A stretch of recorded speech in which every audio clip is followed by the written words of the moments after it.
Now, I don't think that Stephen Keshi knew he was going to lead the Benin Mafia. When he was playing in secondary school in the mid-70s in Lagos, played for ACB, then played for New Nigeria Bank, he was just a young man playing football. But somehow, he became the head of the Benin Mafia of the Super Eagles. I've been talking about the mafias in the Super Eagles for some time. I talked about the Rangers Mafia, then the Yoruba and Igbo Mafia, and now it's the Benin Mafia. Now, sometime in 1981, Nigeria's national team lost to Algeria in a World Cup qualifying game. We wouldn't be at the World Cup in 1982, and the team was torn apart. The Rangers players, Christian Chukwu, Shegun Odebami of Shooting Stars, all them, Emmanuel Okala, they had left the team, and it was the start of a new team. And a young Stephen Keshi was part of that team. Now, by 1983, the New Nigeria Bank team formed the bulk of players in the Super Eagles. Now, you had players like Wilfred Abonivare, the goalkeeper, players like Lawrence Orairo, Stephen Keshi, Sunday Boibe, Bright Omokaro, Austin Igbinabaro, Henry Wosu, Humphrey Dobo, Austin Popo, Samson Ozogula. And these formed the Benin Mafia. Now, some other players who didn't play for NMB like Osaro or Bobai 4, they were all part of the Benin Mafia. And they dominated the Super Eagles. Every time a Super Eagles list is called, you have about 10 of them, probably about 4 or 5 starting for the Super Eagles. And that was how we had the big boss, Stephen Keshi, run things in the Super Eagles. Shooting Stars had fallen out at that time.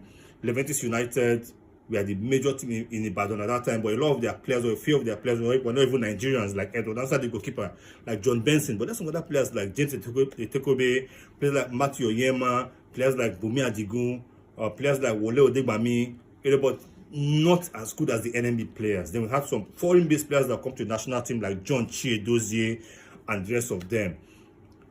But Keshi's fame grew, and the Benin Mafia grew, and they held sway. I remember sometime in 1989 when our own Okuchukwu Wobukeze went to the camp, and he came back with lots of stories about how Keshi was the boss. Westside listened to Keshi. Once he came in, he had the command of everything in the camp.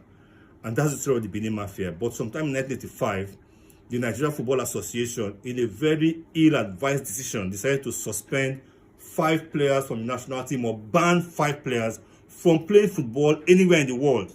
And those 5 players were, let me tell you, Wilfred Abonivare, Stephen Keshi, Sunday Boibe, Bright Omokaro, and Henry Wosu, 5 of the best players in the Eagles and 5 members of the Benin Mafia. And of course, at that point, they all left. Keshi left to Ivory Coast and then Belgium. Wilfred left to somewhere in Spain. Henry Wosu left to Cameroon, racing Bafusam. But Bright Omokaro and the Boibe stayed back in Nigeria until the ban was, rescinded, so to say. But that was how the Benin Mafia began to disintegrate. Now, I asked Keshi a lot of times. I asked him, about 3 times I asked him Keshi when he was alive, "Big boss, tell me about the Benin Mafia." And every time he would laugh and say, Mafia no deal.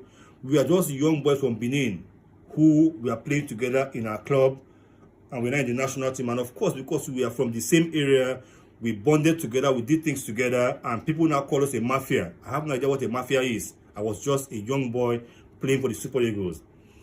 But if Keshi's influence caused anything in that team, some will point to the AFCON in 1988.